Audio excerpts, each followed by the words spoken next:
Bharatiya Janata party. So ఆ party దేశవ్యాప్తంగా ఎట్లా వెలుగొందుతుందో మీ అందరికీ తెలుసు. దాదాపు ఒక 72% 78% ఏదో విశ్లేషకులు మాట్లాడుతుంటున్నా. దాదాపు 70% పైగా భారతీయ జనతా పార్టీ పాలిస్తుంది భారతదేశాన్ని. ఇంకా అంటే అంత లెవెల్లో డామినేట్ చేసినటువంటి పార్టీలు చరిత్రలో ఎప్పుడు లేవు. దాదాపు 70% పైగా భారతీయ జనతా పార్టీ పాలిస్తుంది దేశాన్ని. అంటే ఒక రకంగా దేశం మొత్తం భారతీయ జనతా పార్టీ గుప్పిట్లే ఉంది. వాళ్ళ పరిపాలనలో కొనసాగుతుంది ప్రస్తుతానికైతే. మరి అట్లాంటి భారతీయ జనతా పార్టీ, నార్త్లో పాతుకుపోయినటువంటి భారతీయ జనతా పార్టీ మరి సౌత్ స్టేట్స్లో ఎప్పుడు జెండా పాతుతుంది?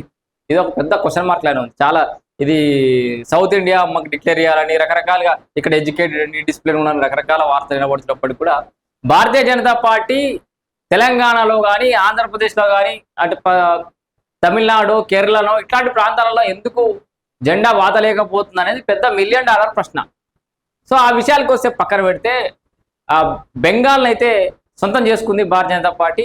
నెక్స్ట్ బెంగాల్ అన్నారు, బెంగాల్ అయిపోయింది. నెక్స్ట్ తెలంగాణ అని చెప్పేసి ఇప్పుడు భారతీయ జనతా పార్టీ తెలంగాణలో ఏదో పోస్ట్ పెట్టారట. ఆ విషయం పక్క పెడితే వీళ్ళు ఇప్పుడు నెక్స్ట్ తెలంగాణ కాదు, ప్రతిసారి నెక్స్ట్ తెలంగాణ అంటారు. వచ్చేది మా ప్రభుత్వమే అని మన రేపు మా ఇంట్లో లడ్డూల భోజనం అని రాసి పెడతారు కదా, same Bharatiya Janata party slogans అట్లే. నేను నెక్స్ట్ వచ్చేది మా ప్రభుత్వమే అని నేను చిన్న ఉన్నప్పటి నుంచి వింటున్నా. సో మరి భారతీయ జనతా పార్టీ తెలంగాణలో ఎందుకు పాతుకుపోలేకపోతుంది? వాళ్ళ సొంత పార్టీ నాయకుడైనటువంటి రాజాసింగ్, సో సరే సస్పెండ్ చేసి ఉండొచ్చు, కానీ రాజాసింగ్ లాంటి నిబద్ధత గల కార్యకర్తలు ఏమంటారంటే ఎన్ని రోజులు మంది పెళ్ళికి డ్యాన్స్ చేస్తారు, నీ పెళ్ళికి మీ పెళ్ళైనాడు అన్నట్టుకుంది కథ. సో ఊర్లో పోరాడేవాడన్నా అందరు పెళ్ళికి భారత్ దేనికి పోతే నీలకం ఎప్పుడు అన్నట్టు ఈ భారతీయ జనతా పార్టీలు బెంగాల్లో గెలిచినా, బీహార్లో గెలిచినా, ఎక్కడనో యూపీలో గెలిచినా, ఇంకెన్నో గెలిచినా ప్రతిసారి ఆడనేనో గెలవంగానే ఇక్కడ తెలంగాణలో భారతీయ జనతా పార్టీ ఆఫీస్ ముందు పటాకులు కాలవాలి, దుమ్ము ఎగరాలి, స్వీట్లు వంచుకోవాలి, ఎవరికి వాళ్ళు పోవాలి.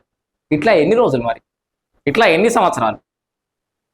మంది లగ్గాలకు డ్యాన్సులు చేసిన ఎన్ని సంవత్సరాలు అని చెప్పేసి చాలా మంది అడుగుతున్నారు. మీకు కంటిన్యూగా పోనీ మీకు ఓటు బ్యాంక్ లేదు, జనాలు గెలిపిస్తలేరు అన్నట్టు కాదు, అక్కడక్కడ గెలిపిస్తున్నారు, కానీ ఆ క్యాడర్లో మీరు ధైర్యం నింపే ప్రయత్నం చేస్తలేరు.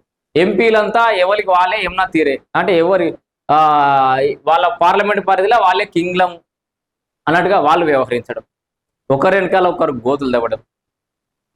సో అంతర్గత పోరు, అంతర్గత కుంభరాటలో ఒకటైతే అసలు ఆ భారతీయ జనతా పార్టీ భావజాలం ఏదైతే ఉందో ఈ సౌత్ స్టేట్స్కి వాస్తవానికి యాక్చువల్గా అక్కడ ఏదో మోడల్ ప్రయోగించారో ఇక్కడ అదే ప్రయోగిస్తా అంటే పనిచేయదు.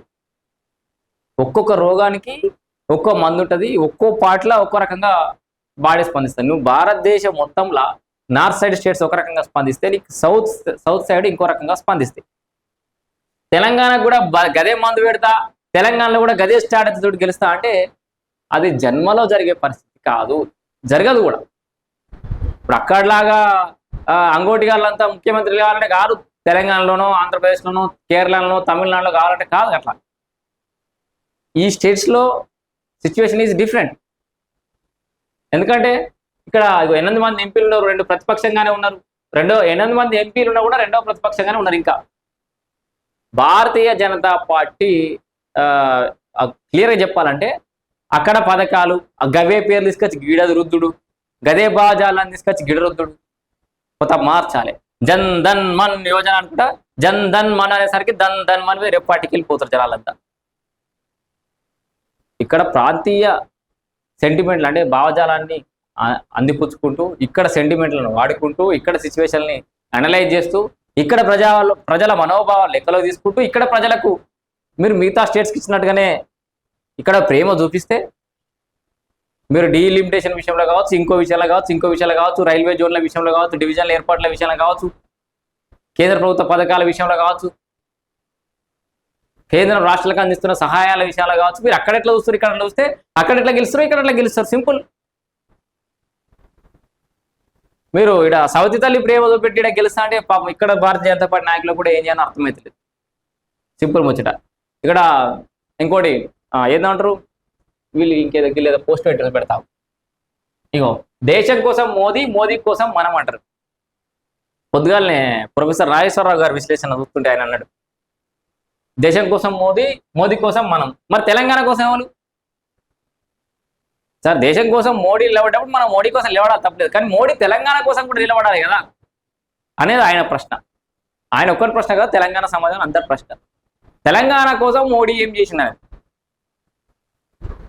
సో వీళ్ళు జై భారత్, వందే మాతరం, జై మోడీ అనడంతో పాటు జై తెలంగాణ అని మొదలు పెడితేనే తెలంగాణలో బతుకు బట్టగడతారు. సింపుల్ లాజిక్, దీంట్లో వేరే పేద వెతకాల్సిన అవసరం లేదు. తెలంగాణ సెంటిమెంట్ లెక్కలకు తీసుకోవాల్సిందే.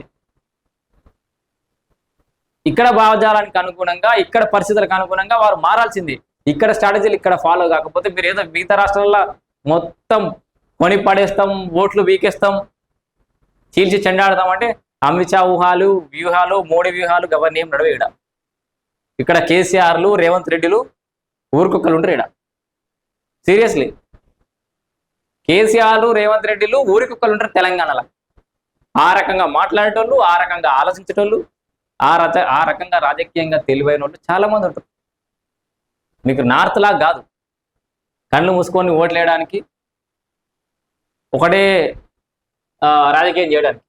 సో ఏది ఏమైనా దక్షిణాదిపై ఎన్నో వ్యూహాలు పన్నారు, మా తెలంగాణను కరకరించండి సార్ అని చెప్పేసి ఎవరు అడుగుతున్నట్టు వీళ్ళు వార్త రాశారు. కానీ మోడీజీ జర సునియేజీ, బీహార్ గెలిచారు, బెంగాల్ గెలిచారు, దేశం మూడు వైపులా ఎదురు లేకుండా నిలిచారు, దక్షిణాదిపై ఎన్నో వ్యూహాలు పన్నారు, మా తెలంగాణను కరుణించండి సార్. సో తెలంగాణలో ఏం కరుణించినా కూడా కష్టమే. ఏమంటారు, ఎంపీ ఎన్నికల్లో 8 సీట్లు ఇచ్చారు, అది కూడా మోడీ గారి ముఖం చూస్తే ఎంతో కొంత. అండ్ ఆ జూబ్లీహిల్స్ లో అయితే చాలా అట్టర్ ఫ్లాప్, డిపాజిట్ కూడా రాలే. సీట్ల దాన్ని ఏమంటారు, సీట్ల కేటాయింపులల్లా ఎవరి ఎంపీ పరిధి, పార్లమెంట్ పరిధి ఉంటే వాళ్ళే సీట్ తీసుకోవాలంటే ఏం జరిగింది? ఇప్పుడు హైదరాబాద్ జిహెచ్ఎంసీ ఎన్నికలు ఉన్నాయి, ఆడ ఈటల రాజేందర్ పెద్ద వేసుకొని కూర్చుంటాను అంటారు. ఇట్లా ఎవరి వాళ్ళు బండి సంజయ్ కరీంనగర్, హుజరాబాద్ అంతా కలిపి నేను ఇచ్చుకుంటాను ఆయనే. సో ఇవన్నీ బంద్ చేసి, ఈ సాంప్రదాయ రాజకీయాల పార్టీ బంద్ చేసి కొత్తగా పరిస్థితులను లెక్కలకు తీసుకుంటే భారతీయ జనతా పార్టీ తెలంగాణలో ఎంతో కొంత మెరుగైన ఫలితాలు సాధించే అవకాశం ఉంది. వీళ్ళు ఎన్నడూ ఓట్లు ఆడుతురని పెద్ద పెద్ద ఇష్యూల మీద వీళ్ళంతా గలమెత్తి రోడ్ల మీద వండి బొర్రి ధర్నాలు, రాస్తారోకలు చేసి ఎంపీలు అందరు కలిసి ఒక వేదిక మీద ఒక అంశం మీద అది తెగేదాకా దాన్ని పట్టుకొని లాగినటువంటి నాయకులు ఒక సిచ్యువేషన్, ఒక్క ఇష్యూ చెప్పురు నాకు. తెలంగాణ భారతీయ జనతా పార్టీ నాయకులు అటు కేంద్ర మంత్రులు ఉన్నారు, కేంద్ర సహాయ మంత్రులు ఉన్నారు, కిషన్ రెడ్డి కానీ, బండి సంజయ్ కానీ, ఆయన అధ్యక్షుడు అయితే మృదు సభ అంటే ఆయన పెద్దగా అగ్రెసివ్గా పోతలేడు. నా అంత అగ్రెసివ్ ఎవరు లేరు అనేది అంటున్నారు ఆయన. కానీ సో ఇట్లా రఘునందర్ రావు కానీ వీళ్ళందరూ కలిపి ఒక అంశం మీద కొట్లాడి ప్రభుత్వం మీద విజయం సాధించినటువంటి విషయాలు ఏమైనా ఉన్నాయా? ఏమి లేవు. సో ఏదేమైనా సింపుల్ అనాలిసిస్, జై తెలంగాణ అంటేనే జై బీజేపీ అంటారు తెలంగాణ ప్రజలు.